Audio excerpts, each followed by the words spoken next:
ప్రభుత్వ పాఠశాలలో చదివే విద్యార్థులకు నాణ్యమైన పౌష్టికాహారం అందించడం కోసం ప్రభుత్వ లక్షల రూపాయలు ఖర్చు చేసిన కాంట్రాక్టర్ల ద్వారా కోడిగుడ్లను పాఠశాలలకు సరఫరా చేస్తున్నారు.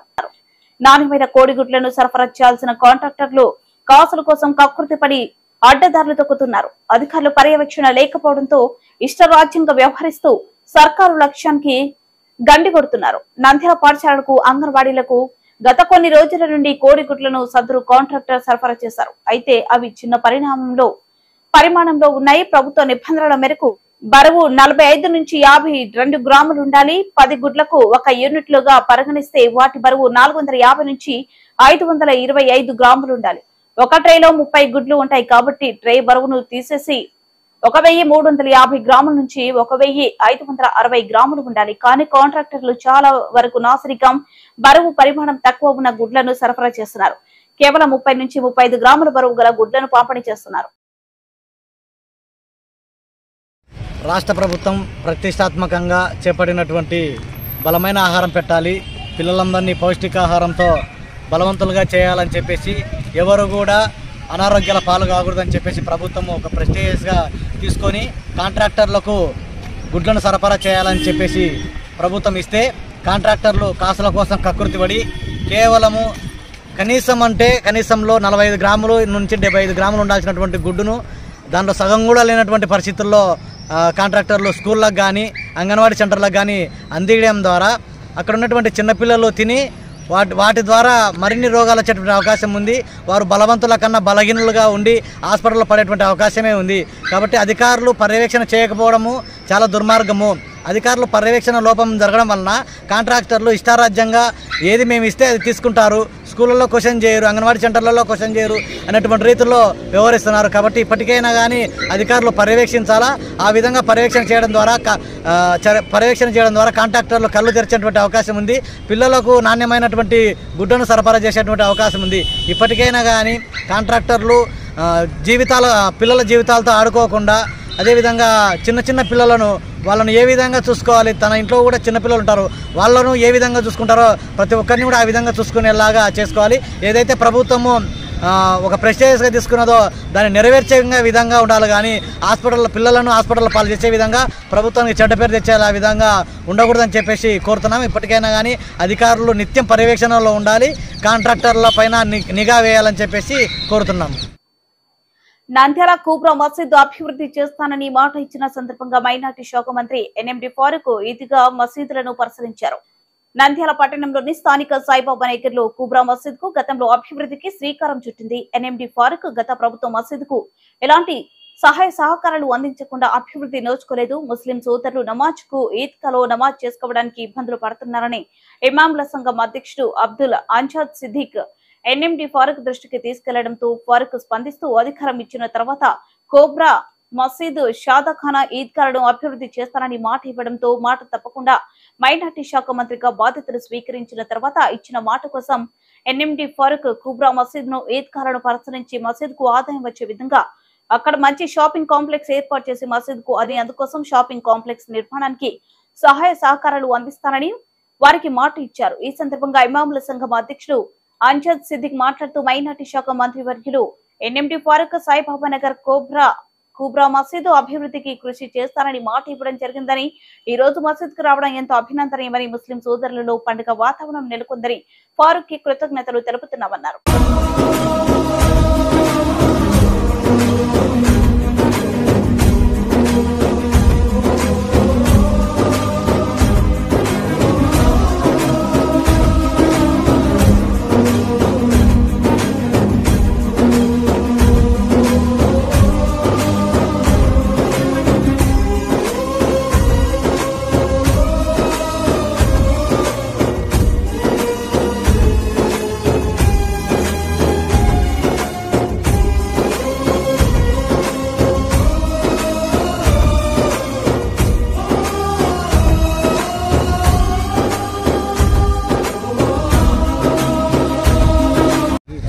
గౌరవనీయులు పెద్దలు పూజలు అల్హాజ్ ఎన్ఎండి ఫారూక్ సార్ గారు మా మసీద్కి వచ్చి జుమా నమాజ్ చదివినందుకు ముస్లిం సోదరులందరూ సాయిబాబా నగర్ ఉన్న మొత్తం ముస్లింలకు అందరికీ ఎంతో ఖుషి ఉందంటే ఒక పండుగ మాదిరి వాతావరణం అంట పండుగ మాదిరి ఉంది.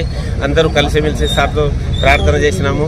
ఇప్పుడు ఈద్గాకు ఖబరస్థాన్కు సందర్శి వచ్చి అంతా చూసినాడు. ఏమేమి డెవలప్ చేయాలా ఏమేమి కావాలా అన్నీ సక్రమంగా చేస్తాను, నేను ఉన్నత దగ్గర అందరూ చూసుకోండి, అందరు కలిసిమెలిసి చేయండి, అందరూ అభివృద్ధి కార్యక్రమాలు అందరూ నేను కూడా మీతో కలిసి చేస్తానని చెప్పినందుకు మాకు ముస్లిం సోదరులకు అందరికీ చాలా సంతోషం ఉంది. సార్కి ప్రత్యేక మా ఈ కుబ్రా మస్జిద్ ఈద్గా తరఫు నుంచి మా కమిటీ నుంచి యూత్ కమిటీ నుంచి సార్కి మేము కృతజ్ఞతలకు చెప్తూ సార్కి దువా చేస్తున్నాం. మొత్తంలో కూడా వచ్చింది అప్పుడు వచ్చినప్పుడు మసీద్ గవర్నమెంట్కి డబ్బులు అడిగారు. అప్పుడు ఈ మసీద్కు ఆ రోజుల్లో కొంచెం డిస్ప్యూట్ ఉంటే ఈ స్థల సేకరణప్పుడు కూడా అప్పుడు సాయం చేసింది. మళ్ళీ మసీద్ కట్టుకోవడానికి తర్వాత షాదీఖానా కూడా స్థలం ఇచ్చి ప్రభుత్వం తరఫున షాదీఖానా కూడా డబ్బులు ఇచ్చా. ఇక్కడ కమర్షియల్ కాంప్లెక్స్ కొంచెం కట్టుకుంటే మసీద్కి ఆదాయం ఉంటుంది, ఈద్గాకు ఆదాయం ఉంటుంది అని చెప్పి కోరినారు. అప్పుడు డబ్బులు ఇచ్చినాం కానీ గత ప్రభుత్వంలో ₹1 కూడా వేయాలి, వాడు అడగాలి, ఎవరు చెప్పాలి, వాళ్ళు ఇయ్యరు కూడా. అనవసరంగా వాళ్ళు ఎమ్మడి ఉంటారు మనోళ్ళు. సరే అప్పుడు ఇచ్చిన డబ్బులు మళ్ళీ ఇప్పుడు రివైజ్ ఎస్టిమేట్ వేసి ఇవ్వాల్సిన అవసరం ఉంది. అప్పుడు అడిగిన 25 లక్షలు 10 లక్షలు, ఇప్పుడు రివైజ్ ఎస్టిమేట్ ఆ రోజులు పోయినాయి. మళ్ళీ ఇప్పుడు ఎస్టిమేట్స్ పెరిగినాయి కాబట్టి మళ్ళీ నిన్ననే దాని గురించి రివ్యూ చేసి మాట్లాడి ఎక్కడెక్కడ ఇచ్చాము మనము గతంలో, ఎందుకు డబ్బులు ఇవ్వలేదు ఆ ప్రభుత్వం అని.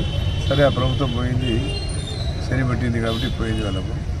కాబట్టి వాళ్ళు ఇప్పుడు ఈ ప్రభుత్వంలో చాలా డబ్బులు ఇచ్చారు ఎన్నప్పుడు, మసీదులకు కానీ చర్చిలకు కానీ, అవి రాలే ఈద్గాలకు కానీ ఖబర్స్థాన్లకు కానీ షాదీఖాన్లకు కానీ రాష్ట్ర వ్యాప్తంగా ఎన్నో ఇచ్చాం. కానీ వాళ్ళు ఒకటి కూడా చేయలేదు. అదే కాదు దుల్హన్ పథకం లాంటివి కూడా మంచి పథకాలు కూడా, ఆడబిడ్డలు పెళ్లి చేసే పథకాలు కూడా ₹1 కూడా వేయలేదు. అని 50,000 అని పోయి ₹1,00,000 ఇస్తా అని చెప్పి ముద్దులు పెట్టాడు. ₹1,00,000 కాదు, ₹1,00,000 వేయలే. సరే మేము మళ్ళీ దాన్ని పరిశీలించి దాన్ని ₹1,00,000 ఇవ్వాలి. మళ్ళీ హాజీలు కూడా 10వ తేదీ 11వ తేదీ రిటర్న్ అవుతున్నారు మక్కా నుంచి, వాళ్ళు కూడా రిసీవ్ చేసుకోవాలి. రిసీవ్ చేసుకున్న తర్వాత ముఖ్యమంత్రి గారు తెలియజేసి మన దగ్గర డబ్బులు ఉన్నాయో ఒప్పుకోడు చూసి మన ప్రాంతానికి ముందుగా ఏవైతే జీవోలు ఇచ్చామో ఆ జీవోలను కొంచెం రివైజ్ చేసి పెట్టేసి ఇవ్వడం జరుగుతుందని చెప్పి తెలియజేశారు. ఈ షాపింగ్ కాంప్లెక్స్ కట్టితే మసీదుకు ఆదాయం వస్తుంది, డెవలప్ చేసుకుంటారు. మళ్ళీ భవిష్యత్తులో ఎవరిని అడగకుండా వాళ్ళు స్వతహాగా సంపాదన చేసుకొని దాన్ని డెవలప్ చేసుకోవడానికి ఆస్కారం ఉంటుందని తెలియజేశారు. జూలై 6న ప్రపంచ జునోసిస్ దినోత్సవం సందర్భంగా కుక్కలకు ఉచితంగా యాంటీ రేబిస్ టీకాలు వేయడం జరుగుతుందని పశుసంవర్ధక శాఖ అధికారి గోవింద్ నాయక్ తెలిపారు. ఈ సందర్భంగా వారు మాట్లాడుతూ జూలై 6న ప్రపంచ జునోసిస్ దినోత్సవం సందర్భంగా కుక్కలకు ఉచితంగా యాంటీ రేబిస్ టీకాలు నంద్యాల జిల్లా వ్యాప్తంగా 23,870 డోసులు యాంటీ రేబిస్ టీకాలు సిద్ధం చేసిన పశుసంవర్ధక శాఖ అన్ని పశు వైద్యశాలలు, ప్రాంతీయ పశు వైద్యశాలలు వద్ద ఉచితంగా టీకాలు వేయడానికి ఏర్పాట్లు చేయడం జరుగుతుందని, జునోటిక్ వ్యాధుల గురించి జునోటిక్ రోగాల బారిన పడకుండా ప్రజలను అప్రమత్తం చేయడమే జునోసిస్ డే ప్రధాన ఉద్దేశమని తెలిపారు. అందరికీ నమస్కారం. రేపు జూలై 6వ తేదీన ప్రపంచ జునోసిస్ డేస్ గా నిర్వహించడం జరుగుతుంది రాష్ట్రం మొత్తం మీద. సో ఈ కుక్కలకి యాంటీ ర్యాబీస్ మాకు 23,870 డోసులు రావడం జరిగింది. అది అన్ని ఫీల్డ్ ఫంక్షనరీస్ కి మేము డిస్ట్రిబ్యూషన్ ఇవ్వడం జరిగింది. రేపు ఒకేసారి 23,870 ఏఆర్వి టీకాలు మన కుక్కల్లో వేయడం జరుగుతుంది. సో ఈ సందర్భంగా ఎవరైతే పెంపుడు కుక్కలు పెంచుకుంటున్నారో నా సూచన ఏమంటే, మీ సంబంధిత దగ్గరగా ఉన్నటువంటి పశు వైద్యశాలకు వెళ్ళి రేపు ఉదయం ఉచితంగా ఈ ర్యాబీస్ రాకుండా టీకాలు వేయించుకోవాల్సిందిగా మిమ్మల్ని అందరినీ నేను రిక్వెస్ట్ చేస్తున్నా. ఎందుకంటే ఈ కుక్క కాటు వలన, టీకా వేయిన దాని వలన ర్యాబీస్ మనుషుల్లో సంక్రమించి దానివల్ల మరణం సంభవిస్తుంది. కాబట్టి సో అటువంటి సమస్య నుంచి మనకు అధిగమించడానికి కోసం ఎవరైతే కుక్కలు పెంచుకుంటున్నారో ఆ పెంపుడు కుక్కలను రేపు ఉదయం తీసుకొని వచ్చి హాస్పిటల్కి వచ్చేసి టీకాలు వేయించుకోవలసిందిగా మిమ్మల్ని అందరినీ నేను రిక్వెస్ట్ చేస్తున్నాను. సో ఆ విధంగా చేసిన దాని వలన మనము ఈ జూనోసిస్ డిసీజు మనుషుల్లోకి సంక్రమించకుండా ఉండేదానికి చాలా వీలుగా ఉంటుంది. కాబట్టి ఈ కార్యక్రమాన్ని రేపు అందరూ విజయవంతంగా చేయవలసిందిగా నేను కోరుకుంటున్నా. ఇటు నంద్యాల జిల్లా పశుసంవర్ధక అధికారి. Thank you. నంద్యాల పట్టణంలో అంగన్వాడీ స్కూళ్లను ఆకస్మికంగా తనిఖీ చేసిన అంగన్వాడీ సూపర్వైజర్ చంద్రకళ స్థానిక మూల సాగరంలో అంగన్వాడీ స్కూల్లో పిల్లలకు పౌష్టికాహారం ఎలా అందజేస్తున్నారు, పిల్లలకు విద్య బోధనపై ఆరా తీస్తూ తనిఖీలు నిర్వహించారు. అదేవిధంగా గర్భిణీ స్త్రీలకు పౌష్టిక పదార్థాలు అందజేశారు. ఈ సందర్భంగా గర్భిణీ స్త్రీలకు పుట్టబోయే బిడ్డకు ఎలాంటి ఆహారం అందించాలి, మీరు బలమైన ఫుడ్ తింటే పుట్టబోయే బిడ్డ మేధాశక్తి పొందుతారని గర్భిణీ స్త్రీలకు అవగాహన కల్పించారు. ఈ సందర్భంగా చంద్రకళ మాట్లాడుతూ అంగన్వాడీ స్కూల్లో పిల్లలకు చదువుతో పాటు ఆటపాటలు మరియు పోషకాహారం అందించాలని, పిల్లల పట్ల ఎవరైనా నిర్లక్ష్యం వహిస్తే వారిపై కఠిన చర్యలు తీసుకుంటామని వారిని హెచ్చరించారు.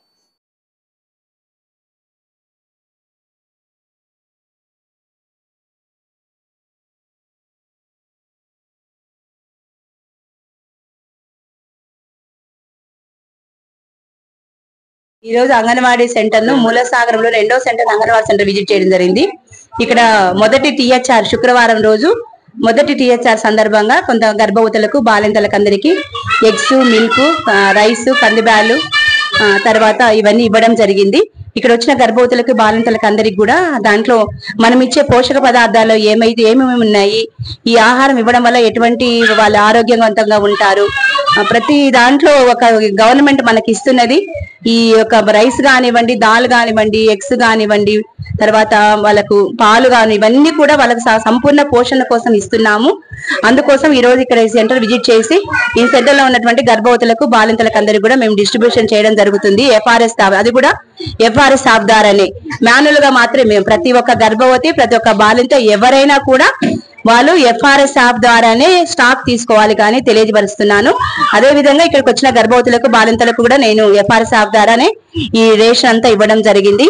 తర్వాత మేము ఇందులో భాగంగా ఇక్కడ వచ్చిన తల్లులకు అందరికి కూడా రైస్ లో మనకు విటమిన్స్ కలిగిన గుళికలు ఉంటాయని అది తినాలని, తర్వాత ఎగ్గు తినడం వల్ల లాభాలేంటి, మిల్క్ తాగడం వల్ల లాభాలేంటి, ప్రతిరోజు తన తినే ఆహారంలో సంపూర్ణ పోషణ ఉండాలంటే మనకు ఎగ్గు, మిల్క్, తర్వాత విటమిన్స్ కలిగినటువంటి భోజనం ఉండాలని, ఆకుకూరతో మనము పప్పు వండుకోవాలని చెప్పేసి కూరగాయలు డైలీ. ఆంధ్రప్రదేశ్ చెస్ సంఘం ఆధ్వర్యంలో నంద్యాల జిల్లా చెస్ సంఘం నిర్వహణలో ఈ నెల 18, 19 తేదీలలో నంద్యాలలో SBI కాలనీలో ఉన్న రామకృష్ణ PG కళాశాలలో 19 సంవత్సరాల లోపు రాష్ట్ర స్థాయి ముని నాగలక్ష్మి స్మారక చెస్ టోర్నమెంట్ నిర్వహిస్తున్నారు. ఈ సందర్భంగా ఆ టోర్నమెంట్ వివరాలు తెలపడానికి రామకృష్ణ డిగ్రీ కళాశాలలో నిర్వహించిన పాత్రికేయ సమావేశంలో నంద్యాల జిల్లా చెస్ సంఘం గౌరవ అధ్యక్షులు డాక్టర్ రామకృష్ణారెడ్డి, అధ్యక్షులు డాక్టర్ రవికృష్ణ, ప్రధాన కార్యదర్శి రామసుబ్బారెడ్డి, టోర్నమెంట్ స్పాన్సర్ రాజేష్ పాల్గొన్నారు.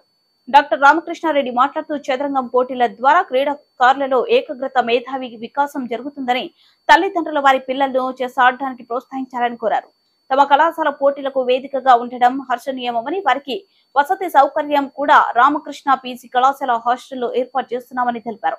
డాక్టర్ రవికృష్ణ మాట్లాడుతూ 26 జిల్లాల నుండి ప్రతి జిల్లాకు 4 బాలికలు ప్రాతినిధ్యం వహిస్తారని, గతంలో రాష్ట్ర, జాతీయ స్థాయిలో విజయాలు సాధించిన వారికి నేరుగా ప్రవేశం ఉంటుందని, మొత్తం 300 మంది చదరంగం క్రీడాకారులు ఈ టోర్నమెంట్ లో పాల్గొంటారని తెలిపారు.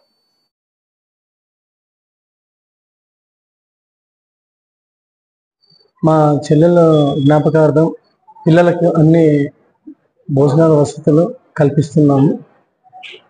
పిల్లలు కూడా మోటివేట్ కావాలి. చెస్ అండర్ 19 ఛాంపియన్షిప్లో మంచి ఘనత సాధించాలని నంద్యాల క్రీడాకారులను అభినందిస్తూ ఈ అవకాశం ఇచ్చిన ఆంధ్ర చెస్ అసోసియేషన్ ఆధ్వర్యంలో జూలై 18, 19 తేదీల్లో నంద్యాల జిల్లా చెస్ సంఘం నిర్వహణలో రామకృష్ణ PG కళాశాలలో ఆంధ్ర రాష్ట్ర chess tournament under 19 open, under 19 బాలికల విభాగంలో రాష్ట్ర స్థాయి పోటీలు నిర్వహించబోతున్నాము. ఈ పోటీలలో రాష్ట్ర స్థాయిలో గెలుపొందినటువంటి వారు హర్యానాలో సెప్టెంబర్లో జరగబోయే జాతీయ స్థాయి పోటీలలో ఆంధ్ర రాష్ట్రం తరపున పాల్గొంటారు. ఈ పోటీలలో పాల్గొనడానికి 26 జిల్లాల నుండి, ప్రతి జిల్లాల నుండి ఎంపికైనటువంటి 4 బాలికలు, 4 బాయ్స్ ఎంపికయ్యారు. వీరు కాకుండా గతంలో రాష్ట్ర, జాతీయ స్థాయిలో ఎంపికైన వారు డైరెక్ట్ ఎంట్రీగా కూడా పాల్గొంటారు.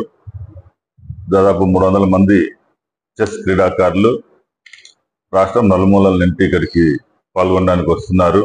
దీనికి వేదికగా రామకృష్ణ పీజీ కళాశాల గతంలో కూడా రాష్ట్ర జాతీయ స్థాయి చెస్ పోటీలను కూడా మనం రామకృష్ణ పీజీ కళాశాలలో డాక్టర్ రామకృష్ణారెడ్డి గారి యొక్క సహకారంతో నిర్వహించడం జరిగింది.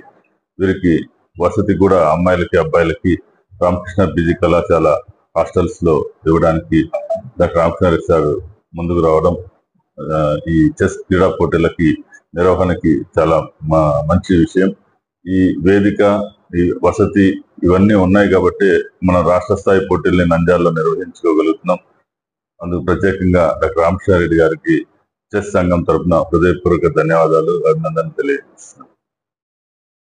నంద్యాల జిల్లా చెస్ అసోసియేషన్ ఆధ్వర్యంలో ఈ నెల 18, 19వ తేదీన Sri Ramakrishna degree and PG college SBI colony యందు 17, 18వ తేదీ 18, 19 నిర్వహించడానికి నిర్ణయం చేయడం జరిగింది. ఈ నంద్యాల డిస్ట్రిక్ట్ అసోసియేషన్ ఆధ్వర్యంలో జరపబోయేటువంటి స్టేట్ లెవెల్ కాంపిటీషన్లో పాల్గొన్నటువంటి విద్యార్థులకు అందరికీ కూడా, అంటే అండర్ ఏజ్ 19 లోపల ఉన్న వాళ్ళందరూ కూడా పాల్గొనవచ్చు అని చెప్పడం జరిగింది. చెస్కి చాలా ఇంపార్టెన్స్ ఉంది అన్నటువంటి విషయాన్ని మనం గమనించాలి. చెస్ ద్వారా జాతీయ అంతర్జాతీయ స్థాయికి ఎదిగేటువంటి అవకాశం ఉంది. ఇది స్ట్రాటజిక్ గేమ్, నాలెడ్జ్ని పెంచేటువంటి గేమ్. ఎస్పెషలీ చిల్డ్రన్స్కి ఇది మంచి గేమ్గా భావించడం జరుగుతుంది. ఇంట్లోనే కూర్చొని ఈ గేమ్ని ఆడుకునేటువంటి సదుపాయం ఉంది కాబట్టి ఈ గేమ్ పట్ల తల్లిదండ్రులు అవగాహన పెంచుకునే విద్యార్థులని చిన్నారులని ప్రోత్సహించవలసిందిగా కోరుతున్నా. ఈ జరిగేటువంటి స్టేట్ లెవెల్ మీట్లో సెలెక్ట్ అయినటువంటి క్యాండిడేట్స్ నెక్స్ట్ హర్యానాలో జరిగేటువంటి నేషనల్ లెవెల్ మీట్లో కూడా వాళ్ళు దాంట్లో పాల్గొని అక్కడి నుంచి మళ్ళీ నేషనల్ స్థాయికి నేషనల్ స్థాయి నుంచి ఆ పై స్థాయికి వెళ్ళేటువంటి అవకాశం ఉందని చెప్పేసి గమనించాలి. సో ఇలాంటి అద్భుతమైనటువంటి అవకాశాన్ని రామసుబ్బారెడ్డి గారి ఆధ్వర్యంలో, డాక్టర్ రవికృష్ణ గారి ఆధ్వర్యంలో ఈ కార్యక్రమం నిర్వహించడం చాలా సంతోషకరమైనటువంటి విషయం. కాబట్టి ఈ అవకాశాన్ని అందరూ కూడా ఉపయోగించుకొని ఎదగడానికి ప్రయత్నం చేస్తారని కోరుకుంటున్నాను. అంగన్వాడీ స్కూల్లో పిల్లలకు పౌష్టికాహారం ఎలా అందజేస్తారు?